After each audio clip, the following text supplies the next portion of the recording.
Good morning ভালো আছো তো সবাই। আজকে আমরা যে টপিকসটা নিয়ে আলোচনা করব তা হচ্ছে পুষ্টি। পুষ্টি এটা কোনো নির্দিষ্ট সিলেবাসের বিষয় নয়, এটা সমস্ত ক্লাসের জন্যই কাজে লাগবে। ক্লাস 7-এ আছে, 8-এ আছে, ক্লাস 9-এ নির্দিষ্ট সিলেবাসের মধ্যে বেঁধে দেওয়া কিছু জিনিস আছে। আর পুষ্টি নিয়ে উঁচু ক্লাসেও তোমাদের আরও বিস্তারিত পড়াশোনা আছে। এছাড়াও ক্লাসের বিষয় বাদেই দাও, এই পুষ্টি বিষয়টি আমাদের প্রত্যেকের জানা খুব জরুরি। শুধু শিক্ষার্থী নয়, সমস্ত আমাদের অভিভাবকদেরও পুষ্টি সম্পর্কে যথাযথ জ্ঞান থাকা জরুরি। আমাদের অনেকেরই কিছু অল্প স্বল্প জ্ঞান আছে, অনেক ক্ষেত্রে দেখা যায় যে এই পুষ্টি সম্পর্কে ঠিকমতো জ্ঞান না থাকার জন্য অনেক বাচ্চারাই অপুষ্টির শিকার হয়ে পড়ে। তো আজকে আমরা পুষ্টি নিয়ে বিস্তারিত আলোচনা করব, আর পুষ্টির গুরুত্বটা আজকে আলোচনা করে নেব। পরবর্তী ক্লাসে তোমাদের ক্লাস 9-এর সিলেবাস ভিত্তিক যে অংশটুকু আছে সেটা নিয়ে আগামী ক্লাসে আলোচনা করব। আজকে পুষ্টি সংক্রান্ত সাধারণ আলোচনা এবং তার সঙ্গে পুষ্টির গুরুত্বটা বিশ্লেষণ করব। তাহলে পুষ্টি ইংরেজিতে কী বলে? নিউট্রিশন। নিউট্রিশন। তো পুষ্টি কথাটার সঙ্গে আমরা এখন সবাই পরিচিত, এমনকি তোমাদের বাবা মারাও পুষ্টি সম্পর্কে চিন্তিত, তোমাদেরকে ভালো পুষ্টি যোগান দেওয়ার জন্য চেষ্টা করে চলেছেন। তো এই পুষ্টি ব্যাপারটা কি, কাকে বলে পুষ্টি?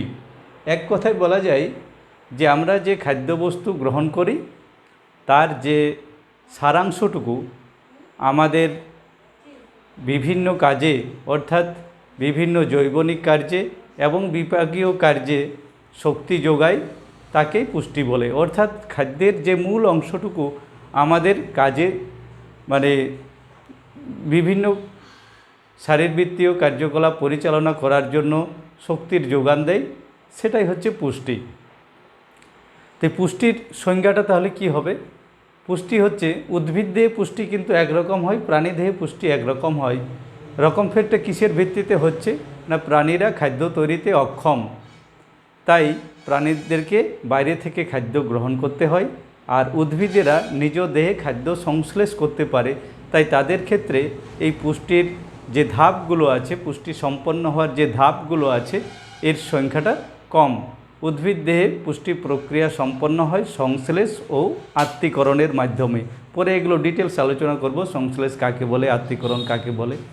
আর প্রাণী দেহে এই পুষ্টি প্রক্রিয়াটাকে সম্পন্ন করতে, অর্থাৎ পুষ্টি কাকে বলে বললাম, যে প্রক্রিয়ায় জীবদেহে গৃহীত খাদ্যবস্তু পাচন, শোষণ, আত্তীকরণের পর প্রোটোপ্লাজমের অন্তর্ভুক্ত হয়ে জীবনের মৌল ধর্মগুলি পালনে সহায়তা করে এবং খাদ্যস্থ স্থৈতিক শক্তিকে ব্যবহারযোগ্য শক্তিতে রূপান্তরিত করে, তাকেই পুষ্টি বলে। সংজ্ঞাটা বেশ বড় হচ্ছে, কিন্তু ব্যাপারটা যদি তুমি বুঝে নাও তাহলে কোনো সমস্যা মনে হবে না। প্রাণীদেহে কী হয় যে প্রাণীরা খাদ্য তৈরিতে অক্ষম, তাহলে আমরা কোনো না কোনো উৎস থেকে খাদ্য গ্রহণ করি। তাহলে প্রথমেই হয় খাদ্য গ্রহণ, পরে এগুলো নিয়ে ডিটেলস আলোচনা করব। এই খাদ্য গ্রহণে কে কে সহায়তা করে, কোন কোন অঙ্গ সহায়তা করে, কিভাবে খাদ্য গ্রহণ করা উচিত। খাদ্য গ্রহণ, তাহলে জীব দেহে কোনোভাবে কোনো খাবার, যে কোনো খাবার গৃহীত হলো। খাদ্য গ্রহণ নির্দিষ্ট প্রক্রিয়ার মাধ্যমে, নির্দিষ্ট অঙ্গের মাধ্যমে জীবদেহে খাদ্য গৃহীত হয়। এই খাদ্য গ্রহণেরও কিন্তু কিছু নিয়মাবলী আছে, সঠিক নিয়ম মেনে খাদ্য গ্রহণ করা উচিত। এই খাদ্য এরপর পাচিত হয়, পাচন বা একে বলা হয় পরিপাক।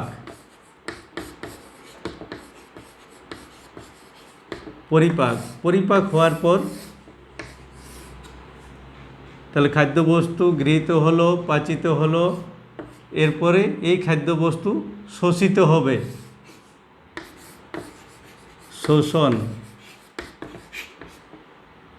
শোষণের পর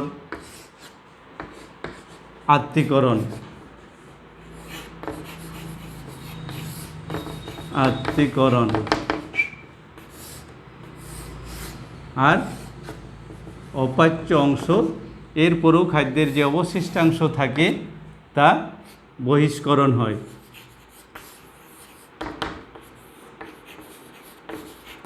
বহিষ্করণ। তাহলে কটা ধাপ পেলাম? 1 2 3 4 5। প্রাণীদেহে এই 5টি ধাপে পুষ্টি প্রক্রিয়া সম্পন্ন হয়। আর উদ্ভিদ দেহের ক্ষেত্রে কি হয়? উদ্ভিদ দেহের ক্ষেত্রে এই প্রক্রিয়া 3টে দরকার নেই, এখানে ডাইরেক্ট হয় এখানে সংশ্লেষ আর আত্তীকরণ। পরে আমরা ওগুলো আলোচনা করব। তো পুষ্টি হওয়ার জন্য এই যে প্রাণীদের পুষ্টির ক্ষেত্রে যদি আমরা ধরি, আজকে মূলত আমি প্রাণীদের পুষ্টি বা বিশেষত আমাদের পুষ্টি নিয়ে আলোকপাত করব। যে এই যে পুষ্টির 5টা প্রক্রিয়া প্রাণীদের বা আমাদের, প্রাণীদের পুষ্টিতে আবার দেখো বিভিন্ন রকম ভাগ আছে, বিভিন্ন ধরনের প্রাণীদের খাদ্যাভ্যাস অনুযায়ী পুষ্টিকে আরও বিভিন্ন ভাগে ভাগ করব।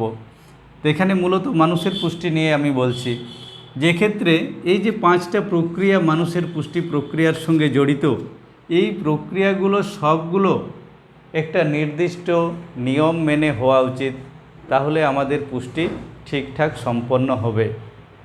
তাহলে আমি আরও একবার প্রথমে যেটা পুষ্টির সংজ্ঞা বলেছিলাম সেই অংশটিতে আসি, যে পুষ্টি কাকে বলে।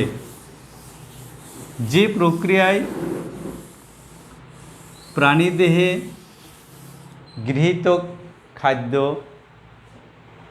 পাচন, শোষণ ও আত্তীকরণের মাধ্যমে এবং উদ্ভিদ দেহে বা ওখানে বা বলতে পারো, বা উদ্ভিদ দেহে সংশ্লেষ ও আত্তীকরণের মাধ্যমে খাদ্যবস্তু প্রোটোপ্লাজমের অন্তর্ভুক্ত হয়ে, আমি এটা লিখেই দিচ্ছি,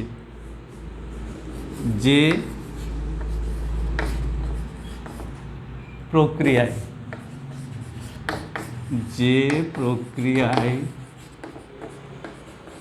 প্রাণী দেহে, দুটো আলাদাভাবে উল্লেখ করে দেবে, প্রাণী দেহে কীভাবে হয়, উদ্ভিদ দেহে কীভাবে হয়।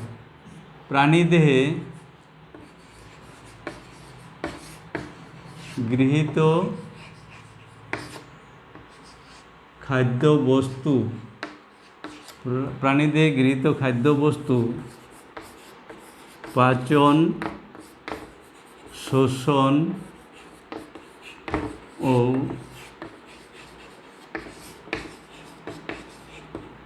আত্তীকরণের পর বা উদ্ভিদ দেহে সংশ্লেষ ও আত্তীকরণের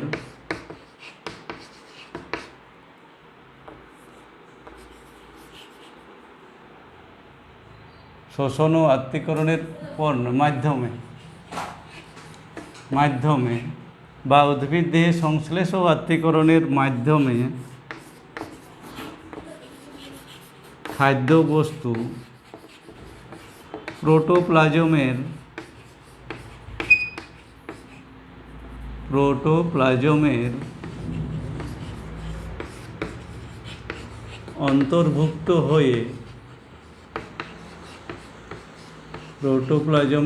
অন্তর্ভুক্ত হয়ে জীবনের মৌল ধর্মগুলি পালনে সহায়তা করে। জীবনের মৌল ধর্মগুলি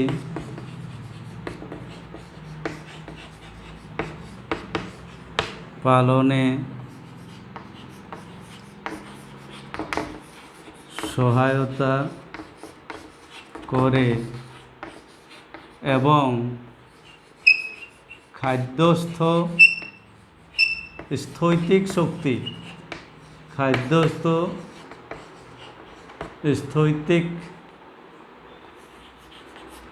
শক্তিকে ব্যবহারযোগ্য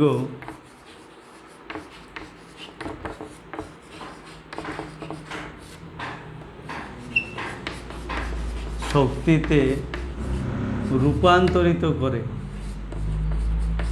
রূপান্তরিত করে তাকে পুষ্টি বলে, তাকে পুষ্টি বলে। অনেক বড় সংজ্ঞা মনে হচ্ছে, কিন্তু ব্যাপারটা যদি তুমি বুঝে নাও তাহলে এই সংজ্ঞাটা লিখতে কোনো সমস্যা হবে না। তাহলে পুষ্টি প্রক্রিয়ায় কি হয়, প্রাণীদের ক্ষেত্রে কি হয়, আমরা কি করি, খাদ্য গ্রহণ করি। খাদ্য গ্রহণ করার জন্য আমাদেরকে সাহায্য করে, আমরা হাতের সাহায্যে খাদ্য মুখে গ্রহণ করি। এরপর সেই খাদ্যকে মুখের মধ্যে আমাদের দাঁত এবং জিহ্বা দাঁত কী করে, খাদ্যকে চর্বণে সহায়তা করে, জিহ্বা এই প্রক্রিয়ায় দাঁতকে সহায়তা করে। এরপর খাদ্য গলাধঃকরণ করতে হয়, গিলতে হয়। খাবার গিলে দেওয়ার পর আমাদের সেই খাদ্যবস্তু খাদ্যনালীর মাধ্যমে পাকস্থলীতে গিয়ে পৌঁছায়। সেখান থেকে খাদ্যবস্তুর পাচন শুরু হয়। প্রকৃতপক্ষে খাদ্যবস্তুর পাচন, কিছু কিছু খাদ্যবস্তুর পাচন আমাদের মুখগহ্বর থেকেই শুরু হয়। এরপর পাকস্থলী হয়ে সেই খাদ্যবস্তু ক্ষুদ্রান্ত বৃহদন্ত্র দিয়ে শেষে আমাদের খাদ্যের যে অবশিষ্টাংশ তা আমাদের মলাশয়ে গিয়ে, মানে পাচন শোষণের পর যে অবশিষ্টাংশ থাকে তা মলাশয়ে কিছুক্ষণ জমা হয়। তারপরে একটা নির্দিষ্ট সময় পর খাদ্যের যে অবশিষ্টাংশ পড়ে থাকলো তা মলরূপে বাইরে বেরিয়ে যায়। তাহলে এই যে পুরো প্রক্রিয়াটা, মুখ থেকে পায়ু পর্যন্ত খাদ্যবস্তু মুখ থেকে গৃহীত হচ্ছে এবং খাদ্যের যে অবশিষ্টাংশ পড়ে থাকছে তা পায়ুছিদ্র দিয়ে বেরিয়ে যাচ্ছে, এর মাঝখানে যে ঘটনাবলী তা আমাদের পুষ্টির সঙ্গে জড়িত। তাহলে এর মাঝখানে যতগুলো ঘটনা ঘটে, সেই প্রক্রিয়াগুলো যদি বিঘ্নিত ঘটে তাহলে আমাদের এই পুষ্টি প্রক্রিয়ার সমস্যা দেখা দেয়। তো পুষ্টি, এটা তো পুষ্টির সাধারণ অর্থ। অনেকে ভাবছো তোমরা যে স্যার এর সঙ্গে এত জটিলতার কি আছে। তো এই পুষ্টি নিয়েই আমাদের যত সমস্যা। পুষ্টি যদি ঠিকঠাকভাবে সম্পন্ন হয় আমাদের, তাহলে আমাদের দেহে আমরা সুস্থ জীবনযাপন করতে পারবো, অর্থাৎ আমরা সুস্থ থাকব। আর পুষ্টি যদি ঠিক না হয় তাহলে তখন তাকে কি বলা হয়, পুষ্টির অভাবকে বলা হয় অপুষ্টি। অপুষ্টি দেখা দেয় এবং অপুষ্টিজনিত নানা রকম সমস্যা সৃষ্টি হয়। অপুষ্টি দেখা দেয়, এই অপুষ্টিজনিত নানা রকম সমস্যার সৃষ্টি হয়, যার ফলে আমাদের রোগ প্রতিরোধ ক্ষমতা কমে যায়, বিভিন্ন ধরনের রোগ সৃষ্টি হয়। আর রোগ সৃষ্টি হলে তো বুঝতেই পারছো যে তখন আর আমাদের কি হয়, রোগ হলে আর শান্তি থাকে না। অর্থাৎ রোগকে যদি এড়াতে হয় তাহলে আমাদেরকে দুটো উপায় আছে, যে রোগ প্রতিরোধ করতে হবে যাতে রোগ না হয়, আর যদি কোনো কারণে রোগ হয়ে থাকে সেই রোগকে দ্রুত সারানোর ব্যবস্থা করতে হবে। তো যদি আমাদের পুষ্টি ঠিকঠাক থাকে তাহলে কিন্তু আমরা বিভিন্ন রোগকে এড়াতে পারি। এখন আমরা বুঝবো কি করে যে পুষ্টি ঠিক মতো হচ্ছে কি হচ্ছে না। দেখো তোমাদের বাবা মারা বা আজকালকার বাবা মারা তোমাদের পুষ্টি নিয়ে অনেক বেশি চিন্তিত। তোমাদেরকে সারাদিন বাবা মারা চেষ্টা করছেন কি করে তোমাদেরকে ভালো খাওয়ানো যায়। এই যে ভালো খাওয়ানোর ব্যাপারটা, এখান থেকেই কিন্তু অপুষ্টিরও এটা একটা সংকেত বহন করছে। অতিরিক্ত মাত্রায় অপুষ্টি যেমন হয় কম খাদ্য গ্রহণের ফলে, নির্দিষ্ট খাদ্য দীর্ঘদিন ধরে কম খেলে যেমন অপুষ্টি হয়, তেমনি আবার কোনো খাদ্যকে বেশি বেশি খেলেও সেটা কিন্তু অপুষ্টি ডেকে আনতে পারে। তাহলে বেশি খাওয়াটাও কিন্তু অপুষ্টি সৃষ্টি করতে পারে। তো পুষ্টির মাপকাঠি কী হবে, কি দিয়ে বুঝবো যে কারো পুষ্টি ঠিক হচ্ছে কি হচ্ছে না? এটার জন্য কয়েকটা জিনিসকে এর মাপকাঠিতে বিবেচনায় আনা হয়। তার একটা হচ্ছে ক্যালোরি। ক্যালোরি, প্রোটিন, কার্বোহাইড্রেট,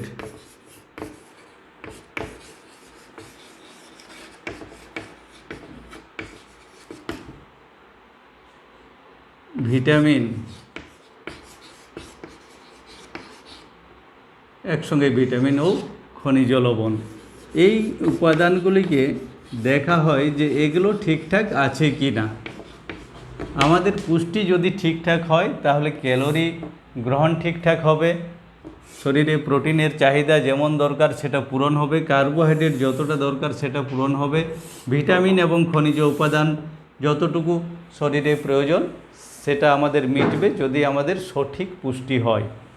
তাহলে এইগুলো আমাদের জানতে হবে যে এই উপাদানগুলো ঠিকঠাক আসছে কি না। একদিনে পুরোটা আলোচনা করা সম্ভব নয়। সাধারণভাবে আমি বলে দিচ্ছি যে এগুলো কি হয়।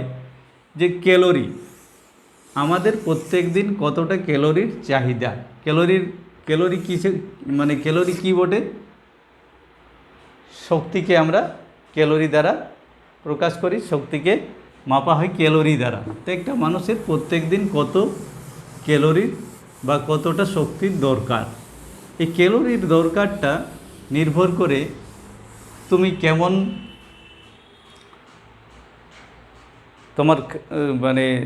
তোমার জীবনযাত্রা কেমন, অর্থাৎ তোমার লাইফস্টাইলের উপর ক্যালোরি অনেকটাই ডিপেন্ড করে।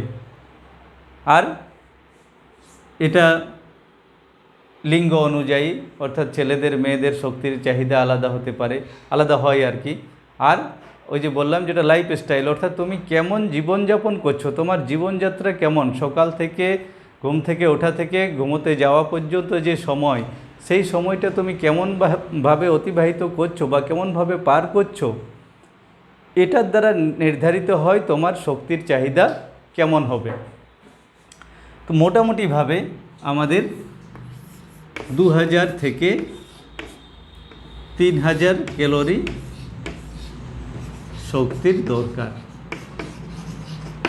2000 থেকে 3000 ক্যালোরি।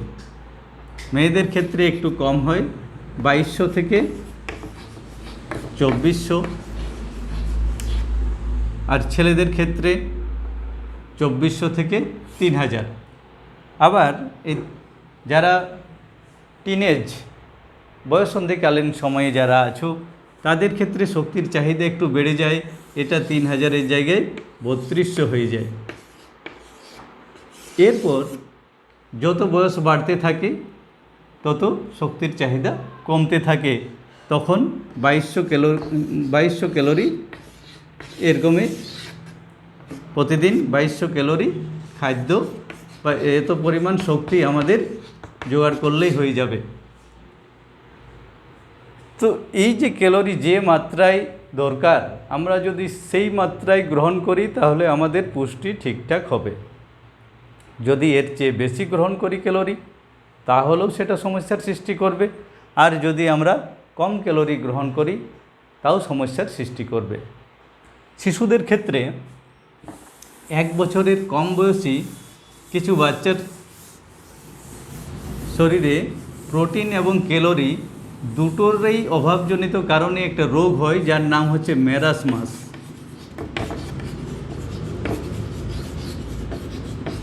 মেরাসমাস এই রোগটিতে কি হয়, শিশুরা খুবই দুর্বল হয়ে পড়ে। বাইরে থেকে পাঁজরগুলো দেখা যায় যে পাঁজরগুলো গোনা যাচ্ছে, একদম শীর্ণকায় চেহারা, চামড়া শুষ্ক, অতি দুর্বল। এই মেরাসমাস রোগের ক্ষেত্রে কি হয়, ওই সমস্ত বাচ্চাদের শরীরে প্রোটিন এবং ক্যালোরি দুটোরই যদি অভাব থাকে তাহলে এই মেরাসমাস রোগটা হয় কাদের মধ্যে? 1 বছরের কম বয়সী বাচ্চাদের ক্ষেত্রে। আর 1 থেকে 4 বছর বয়সী বাচ্চাদের ক্ষেত্রে প্রোটিনের অভাবে আরেকটা রোগ হয়, তার নাম হচ্ছে কোয়াশিওরকর।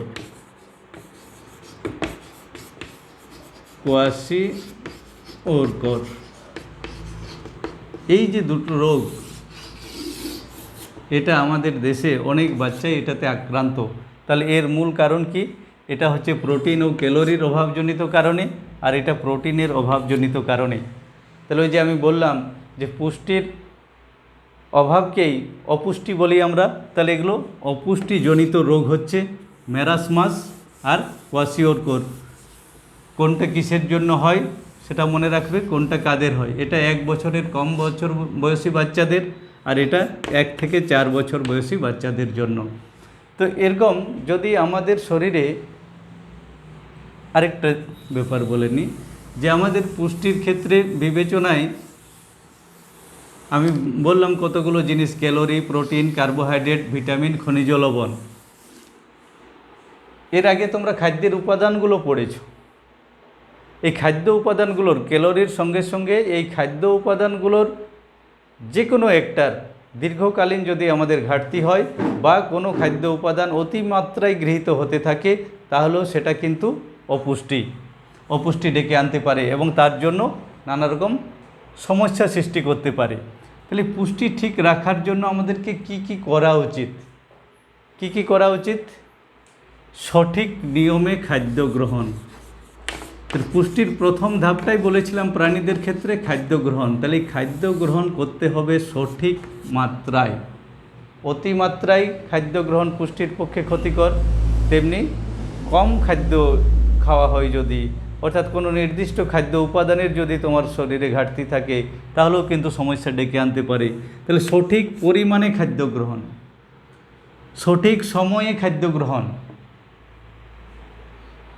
তোমরা অনেকেই অনেক কিছু খাচ্ছ, কিন্তু খাদ্য গ্রহণ করার যদি সময়টা ঠিক না থাকে, যদি তুমি দীর্ঘক্ষণ খালি পেটে থাকো এবং তারপরে প্রচুর পুষ্টিকর খাবার বা অতিরিক্ত ক্যালোরিযুক্ত খাবার খেয়ে নিলে তুমি ভাবলে যে আমার সব চাহিদা পূরণ হয়ে গেল, এটা কিন্তু পুষ্টির পক্ষে ঠিক নয়। এটা পুষ্টি প্রক্রিয়ায় তোমাকে সাহায্য করবে না। তোমাকে নির্দিষ্ট সময় মেনে খেতে হবে, যাতে তোমার শরীরে সেই খাদ্য ঠিকঠাকভাবে পাচিত এবং শোষিত হওয়ার সুযোগ এবং সময় পায়। তাহলে আমাদের খাদ্য গ্রহণ কতটা করব তার পরিমাণ ঠিক করতে হবে। খাদ্য গ্রহণ কখন করব সেই পরিমাণ ঠিক করতে হবে। পুষ্টি ঠিক রাখার জন্য আমাদেরকে বলা হয় যে বারে বারে কম পরিমাণে খাদ্য গ্রহণ করতে। যদি আমরা কম পরিমাণে খাদ্য গ্রহণ করি, তাহলে বেশিক্ষণ গ্যাপ না দিয়ে কিছুক্ষণ পর কম পরিমাণে খাদ্য গ্রহণ করলে আমাদের দেহের পুষ্টি ঠিক থাকে। যে সকালে খেয়েছো, এবারে একবারে দুপুরে খাবে, তার এই দীর্ঘক্ষণ গ্যাপ, মাঝখানে কিছু একটা খাদ্য গ্রহণ করা উচিত। তাহলে আমাদের পুষ্টি প্রক্রিয়াটি ঠিকঠাক ঘটবে। তোমরা দেখেছো আমাদের দেশের এখনও শিশু মৃত্যুর ঘটনা ঘটে। এর একটা বড় কারণ কিন্তু অপুষ্টি। এই অপুষ্টি সূচনাটা কোথায় হয়েছে? তাহলে শিশুদের অপুষ্টিটা এলো কোথা থেকে?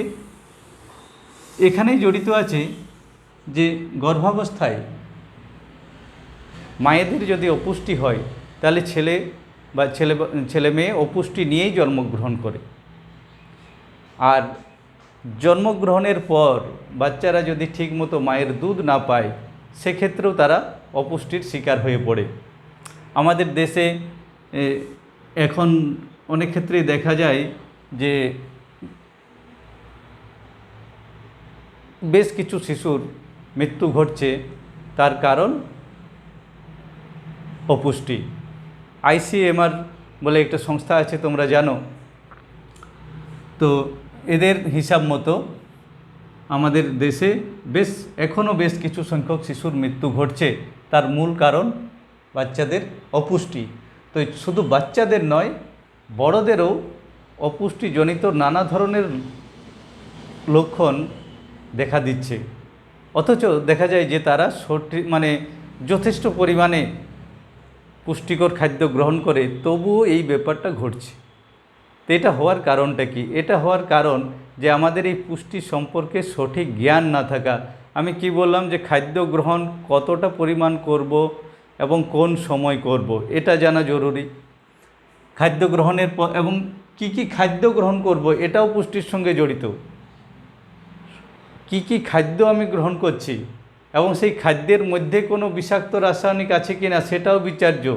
অর্থাৎ আমাদেরকে খাদ্য খেতে হবে, খাদ্যের সঙ্গে কিছু অখাদ্য কুখাদ্য গ্রহণ করা বা দীর্ঘদিন এগুলো যদি শরীরে গ্রহণ করি, তাহলে সেটা কিন্তু পুষ্টির পক্ষে ভালো নয়। তাহলে খাদ্য গ্রহণের ব্যাপারটা যদি তোমার নিশ্চিত হলো, তাহলে খাদ্য গ্রহণের সময় কি জানা জরুরি। দেখবে আমাদের এখন একটু সমস্যা হচ্ছে, বাচ্চাদেরকে মায়েরা যখন খাবার খাওয়ায়, এখন আমাদের প্রত্যেকের বাড়িতে টেলিভিশন হয়ে গেছে, স্মার্টফোন হয়ে গেছে। দেখো মায়ের হাতেও স্মার্টফোন আছে, বাচ্চাও কার্টুন দেখতে দেখতে খাবার খাচ্ছে। সেই বাচ্চা কতটা খাচ্ছে মাও বুঝতে পারলো না, অনেক সময় কি হয়, বেশি খেয়ে নেয়, কার্টুন দেখতে দেখতে খাচ্ছে, বুঝতে পারছে না, মানে খাবারটার প্রতি আগ্রহ নেই, ও নির্দিষ্ট কার্টুন দেখছে সেই দিকে মগ্ন আছে, মা খাইয়ে দিচ্ছে, চামচে ঢুকিয়ে দিচ্ছে মুখে, ছেলে গিলে দিচ্ছে। এগুলো কিন্তু স্বাস্থ্যের পক্ষে ক্ষতিকর। আর এরকম অন্যমনস্ক হয়ে খাওয়া তো উচিতই নয়। কারণ তোমরা জানো যে আমরা যখন খাদ্য গ্রহণ করি তখন সেই খাদ্য যদি আমরা অন্যমনস্ক থাকি, অনেক সময় খাদ্যবস্তুর বা খাদ্যবস্তুর কণা শ্বাসনালীতে ঢুকে যায়, তখন বিষম লাগতে পারে বা হাঁচি হয়। এটা হাঁচি হয়ে বেরিয়ে গেলে খুব ভালো কথা, অনেক সময় শ্বাসনালীতে আটকে গিয়ে অনেকের মৃত্যুও ঘটে।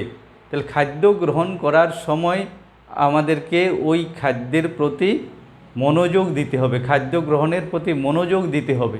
তুমি যা খাবার খাচ্ছ সেটার থেকে সঠিক পুষ্টি পেতে গেলে সেই খাদ্যটাকে ভালোবেসেই তোমাকে খেতে হবে। খুব তাড়া আছে, যা পেলাম মুখে পুরে নিলাম, গিলে দিলাম, ছুটে চলে গেলাম, এই রকম যাদের খাদ্যাভ্যাস তাদের কিন্তু অপুষ্টিতে ভোগার সম্ভাবনা বেশি। তোমরা একটা জিনিস লক্ষ্য রাখবে, যে সমস্ত বাচ্চারা নিয়মিত স্কুলে যায় এবং সঠিক সময়ে স্কুলে যায় এবং সঠিক সময়ে স্কুল থেকে আসে, তারা কিন্তু সাধারণ জ্বর অসুখ বা সাধারণ কিছু রোগের হাত থেকে রেহাই পায়। আর যে বাচ্চা দেখবে স্কুলে অনিয়মিত বা যাদের ওই আসা যাওয়ার টাইম টেবিল নেই, তারা কিন্তু বিভিন্ন রোগে মাঝে মাঝেই ভুগে থাকে। কারণটা কি বলো তো? ওই যে সঠিক সময়ে আসা, অর্থাৎ তার জীবনে একটা ছন্দ আছে, তার সঠিক সময়ে স্কুলে পৌঁছানোর জন্য একটা নির্দিষ্ট সময়ে ঘুম থেকে ওঠা, রেডি হওয়া, বাড়ির কাজ যা আছে করা এবং স্নান খাওয়া দাওয়ার একটা নির্দিষ্ট টাইম টেবিল আছে। তো সঠিক সময়ে খাদ্য গ্রহণটা ওই ছেলে মেয়েগুলোর হয়ে থাকে যারা একটা নির্দিষ্ট সময়ে স্কুল আসে, আবার নির্দিষ্ট সময় পর তারা যখন বাড়ি যায় সেখানে গিয়ে ওই খাবার খাওয়ার একটা নির্দিষ্ট সময় আছে। তো এই সময়টাও পুষ্টির ক্ষেত্রে গুরুত্বপূর্ণ। দীর্ঘ সময় যদি আমরা খালি পেটে থাকি সেটা কিন্তু খুব ভালো লক্ষণ নয়। এই পুষ্টি প্রক্রিয়া সম্পন্ন করার জন্য আমাদের শরীরে যে যন্ত্রটি আছে তার নাম হচ্ছে পরিপাকতন্ত্র। এই পরিপাকতন্ত্রের কিছু গোলযোগ দেখা দিতে পারে যদি আমরা দীর্ঘক্ষণ না খেয়ে থাকি। তোমরা দেখে থাকবে আমাদের দেশের অনেক মা কাকিমারা উপোস করে থাকেন। বিভিন্ন দেবদেবীর পুজো আমাদের দেশে তো লেগেই আছে, প্রতি সপ্তাহে কোনো না কিছু জিনিস থাকে এবং ওনারা উপোস করেন। তো এই উপোস, নির্জলা উপোস অনেক সময় আমাদের এই পাকস্থলীর বা পরিপাকতন্ত্রের ক্ষতি করে। নিয়ম মেনে উপোস করতে হবে, নতুবা কী হবে, দেখবে যারা অতিরিক্ত উপোস করে, এখানে উপোস বলতে বোঝানো হচ্ছে যে দীর্ঘ সময় পাকস্থলীতে কোনো খাদ্য না পৌঁছানো। তো দীর্ঘ সময় যদি পাকস্থলীতে কোনো খাদ্য না পৌঁছে থাকে, যাদের এরকম অভ্যাস আছে সেই সমস্ত ব্যক্তিদেরকে বা সেই সমস্ত মা কাকিমা যারা এরকম অভ্যাস আছে তাদেরকে যদি তোমরা লক্ষ্য করো, দেখবে তাদের শরীর রোগা পাতলা হয়ে গেছে, চামড়ার উজ্জ্বলতা কমে গেছে, চামড়া কুঁচকে যায়, পা ফুলতে পারে, পেট একটু ফোলা হয়, এরকম অপুষ্টিজনিত কিছু সমস্যা চলে আসতে পারে। তাহলে উপোস করতে হবে নিয়ম মেনে, যাতে আমাদের পরিপাকতন্ত্র বা পৌষ্টিকতন্ত্রের কোনো ক্ষতি না হয়। তাহলে খাদ্য গ্রহণ হলো, খাদ্য গ্রহণের জন্য ওই নিয়মগুলো আমাদেরকে মেনে চলতে হবে, তাহলে আমাদের পুষ্টি প্রক্রিয়া ঠিক হবে। তারপরে দ্বিতীয় ধাপটা কি ছিল? পাচন বা পরিপাক। এই পাচন বা পরিপাক, এটার দিকেও আমাদের নজর রাখতে হবে যে পাচন বা পরিপাক ঠিকমতো হচ্ছে কি না। শুধু খাবারকে পেটে ঢুকিয়ে দিলেই তোমার পুষ্টি হয়ে যাবে না, লক্ষ্য রাখতে হবে তার পাচন বা পরিপাক ঠিকঠাক হলো কি না। দেখবে কোনো একদিন কোনো জায়গায় খুব ভালো খাবার অতিরিক্ত পরিমাণে খেয়ে নিয়েছো, লোভ হয়ে গেছে ভালো খাবারের প্রতি, বা কোনো হয়তো বিয়ে বাড়িতে গেছো, অনেক খাবার প্রচুর পরিমাণে খেয়ে নিয়েছো, তারপরে পরের দিন এসে দেখবে সকালে পেট খারাপ হয়ে গেল, তোমার কোনো কাজেই লাগলো না, যে খাদ্যগুলো খেয়েছো সেগুলো দেখবে কাজে লাগলো না শরীরে। তাহলে পরিপাক ঠিকঠাক হচ্ছে কি না তার দিকে নজর দিতে হবে, যে আমরা যে খাদ্যটা গ্রহণ করছি সেই খাদ্য পরিপাক হচ্ছে কি না। এই পরিপাক হওয়ার সঙ্গে সঙ্গে আরও অনেক কিছু বিষয় জড়িত। পরিপাক করার জন্য উৎসেচক বা এনজাইম আছে আমাদের পরিপাকতন্ত্রের বিভিন্ন জায়গা থেকে উৎসেচক খরিতে হয়, এই উৎসেচকের ক্ষরণ ঠিক আছে কি না, এবং সেই খাদ্যকে পরিপাক হওয়ার সময় দিতে হবে। আবার কোনো একটা নির্দিষ্ট খাদ্য উপাদানের সঙ্গে অন্য কিছু খাদ্য উপাদান একসঙ্গে পড়ে গেলে অনেক সময় পরিপাক ক্রিয়ায় বিলম্ব ঘটে। তো এগুলো সম্পর্কে আইডিয়া আমাদেরকে থাকতে হবে যে আমাদের পাচন প্রক্রিয়াটা বা পরিপাক ক্রিয়াটা ঠিক মতো হচ্ছে কি না, এবং পরিপাক ক্রিয়ায় সাহায্য করার জন্য যে শর্তগুলো জরুরি সেই শর্তগুলো পূরণ করতে হবে। নির্দিষ্ট মাত্রায় জল গ্রহণ করতে হবে। অনেকের অভ্যাস আছে খাবার খাওয়ার সঙ্গে সঙ্গেই জলপান করা।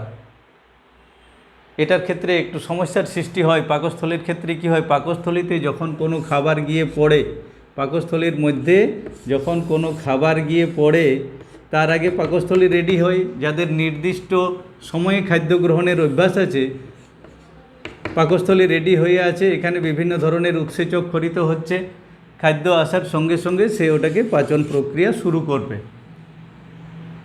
তুমি খাবারও খাচ্ছ, জলও ঢুকিয়ে নিচ্ছ, তাহলে এখানে যে উৎসেচকগুলো আছে সেটা জলের মধ্যে দ্রবীভূত হয়ে যাচ্ছে, তাহলে উৎসেচকগুলোর সক্রিয়তা কমে যাচ্ছে, তাহলে এখানে পরিপাক হতে একটু টাইম লাগবে। খাবার খাওয়ার অন্তত 20 মিনিট আগে জলপান করা উচিত। আর খাদ্য গ্রহণের পর অন্তত 30 মিনিট সময় দিতে হবে ওই খাদ্যের মধ্যে, যাতে উৎসেচকগুলো ঠিকঠাক মিশে যায়।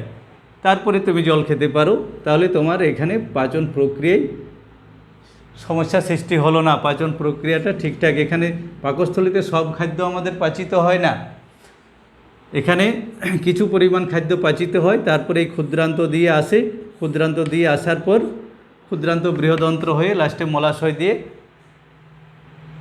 অবশিষ্টাংশ বেরিয়ে যাবে। পাচন প্রক্রিয়া বেশিরভাগটাই ক্ষুদ্রান্তের মধ্যে সম্পন্ন হয়। তাহলে ক্ষুদ্রান্ত বৃহদন্ত্রে আসার সময়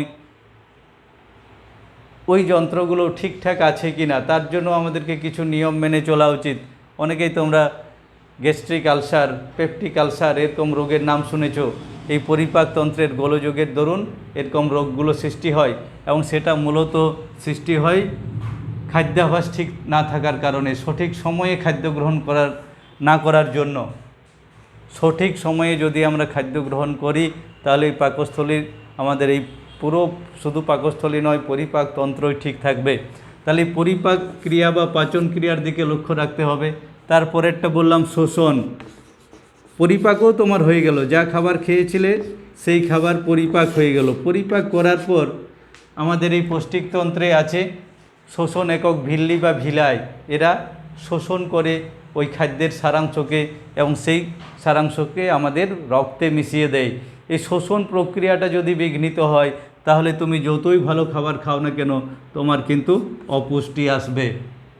তাহলে শোষণ প্রক্রিয়া ঠিকঠাক হচ্ছে কি না এটাও বিচার্য বিষয়। তাহলে এই শোষণ ঠিকমতো হচ্ছে কি না এটা বিচার বিবেচনা করতে আমরা বাইরে থেকে পারবো না, এটার জন্য ডাক্তারবাবুরা আছেন, ওনারা নির্দিষ্ট পরীক্ষার মাধ্যমে বলে দিতে পারেন যে শোষণ প্রক্রিয়া কোথায় বিঘ্নিত হচ্ছে, কেন বিঘ্নিত হচ্ছে, কতদিন ধরে ঘটনাটা ঘটছে, ওনারা বিশ্লেষণ করতে পারেন। তাহলে শোষণ ঠিকঠাক হওয়া উচিত পুষ্টির জন্য। তারপরে আছে আরও গুরুত্বপূর্ণ ব্যাপার আত্তীকরণ। খাদ্যবস্তু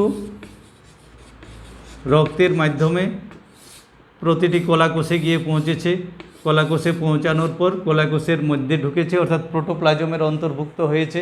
এরপর সেই খাদ্যবস্তুর জারিত হবে, জারিত হয়ে শক্তির মুক্তি ঘটবে। এই প্রক্রিয়াটা সম্পন্ন হয় প্রোটোপ্লাজম এবং মাইটোকন্ড্রিয়ার মধ্যে। এই প্রক্রিয়াগুলো ঠিকঠাক হওয়া উচিত।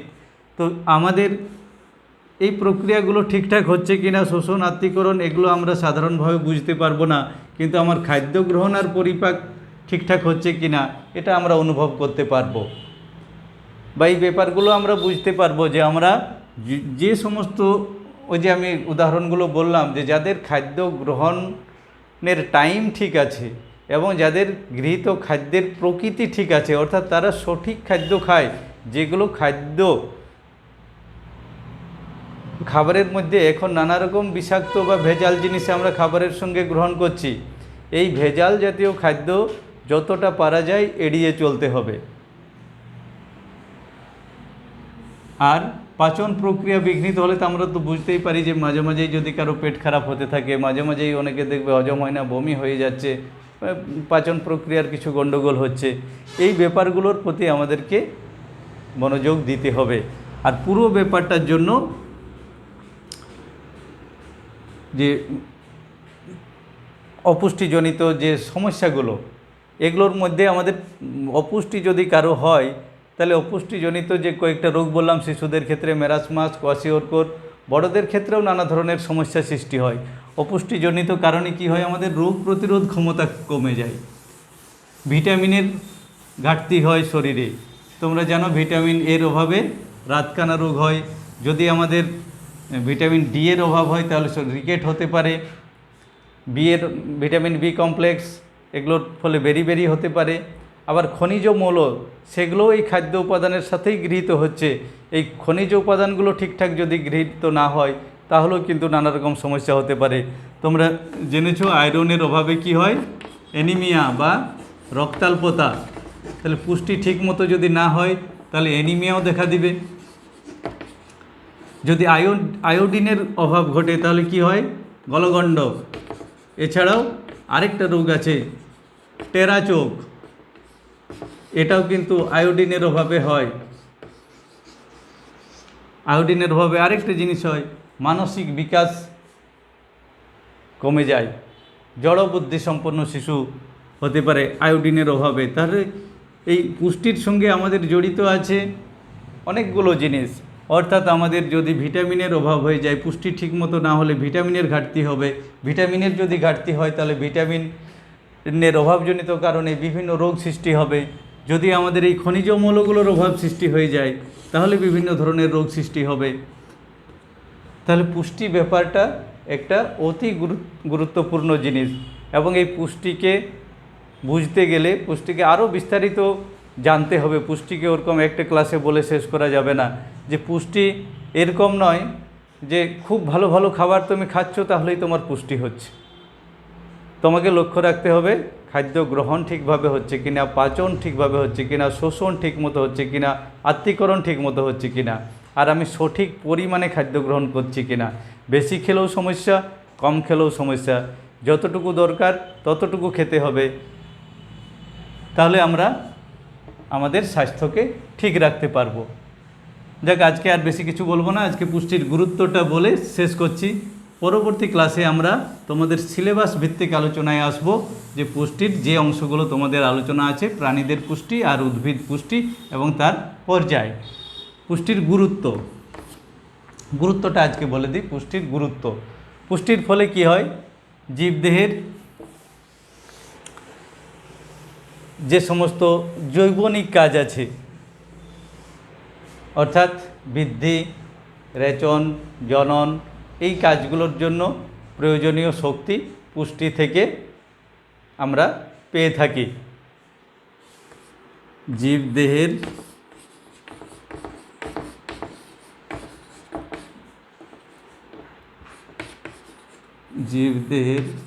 বৃদ্ধি, রেচন, জনন প্রভৃতি শারীরবৃত্তীয় কার্যের জন্য প্রয়োজনীয় শক্তি পুষ্টি থেকে পায়। পুষ্টি থেকে পায়। 2 নাম্বার, শরীরে যে বিভিন্ন বিপাকীয় কার্যাবলী, শরীরের বিপাকীয় কার্যাবলী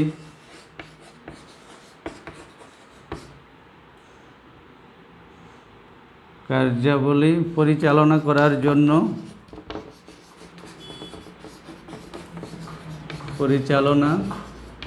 জন্য প্রয়োজনীয় শক্তি পুষ্টি থেকে পাই। প্রয়োজনীয় শক্তি পুষ্টি থেকে পায়। 3 নম্বরে বলবে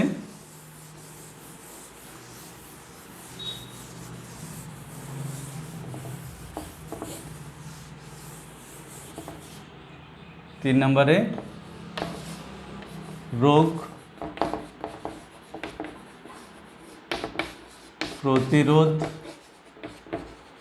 ক্ষমতা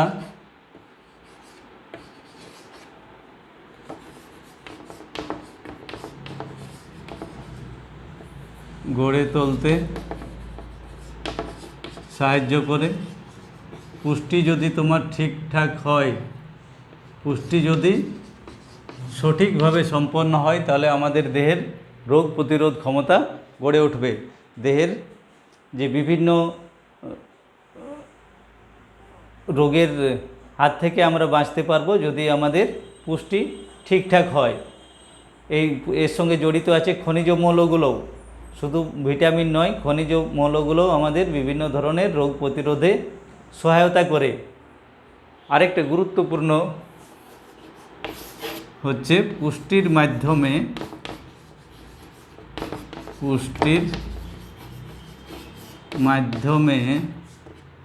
খাদ্যস্থ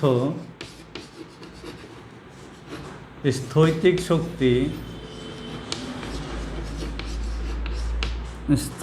শক্তি ব্যবহারযোগ্য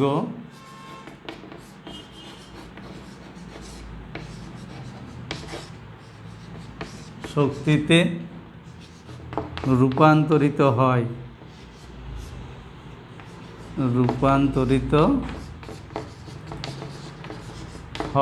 তাহলে পুষ্টি প্রক্রিয়ার শেষে কি হয়, যে ওই যে বললাম যে খাদ্যবস্তু প্রোটোপ্লাজমের অঙ্গীভূত হচ্ছে, প্রোটোপ্লাজমের অঙ্গীভূত হয়ে জীবনের মৌল ধর্মগুলি পালনে সহায়তা করছে, অর্থাৎ ওই যে শারীরবৃত্তীয় কাজ এবং বিভিন্ন বিপাকীয় কার্যাবলী পরিচালনা করার জন্য ব্যবহৃত হচ্ছে। এছাড়াও এই খাদ্যস্থ স্থৈতিক শক্তি ব্যবহারযোগ্য শক্তিতে রূপান্তরিত হয় পুষ্টি প্রক্রিয়ার মাধ্যমে। তাহলে এই হলো পুষ্টির গুরুত্ব। আর এটাই মোটামুটি। আরেকটা তোমরা বলতে পারো যে পুষ্টির মাধ্যমে জীবদেহে গৃহীত, এটা প্রাণীদেহের ক্ষেত্রে প্রযোজ্য আর কি, প্রাণীদেহে গৃহীত খাদ্যবস্তু শোষণযোগ্য সরল খাদ্যবস্তুতে পরিণত হয়। এটা শুধুমাত্র প্রাণীর ক্ষেত্রে, উদ্ভিদের ক্ষেত্রে এই ব্যাপারটা আসবে না। উদ্ভিদের ক্ষেত্রে সংশ্লেষ আর আত্তীকরণ দুটো পর্যায় তো বলেইছি। তাহলে 5 নম্বরটা লিখে নেবে, শ্বসনে এই পুষ্টির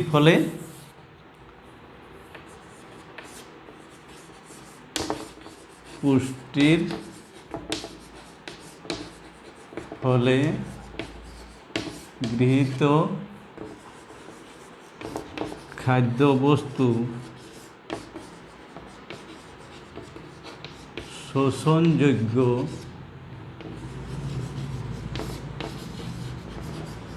খাদ্যবস্তুতে রূপান্তরিত হয়। এই হলো পুষ্টির গুরুত্ব। ঠিক আছে, আজকে এখানে শেষ করব। পরবর্তী ক্লাসে তোমাদের সিলেবাস অনুযায়ী প্রাণীর পুষ্টি ও উদ্ভিদের পুষ্টি নিয়ে আলোচনা করব। ঠিক আছে, আজকে এখানেই তাহলে শেষ করলাম।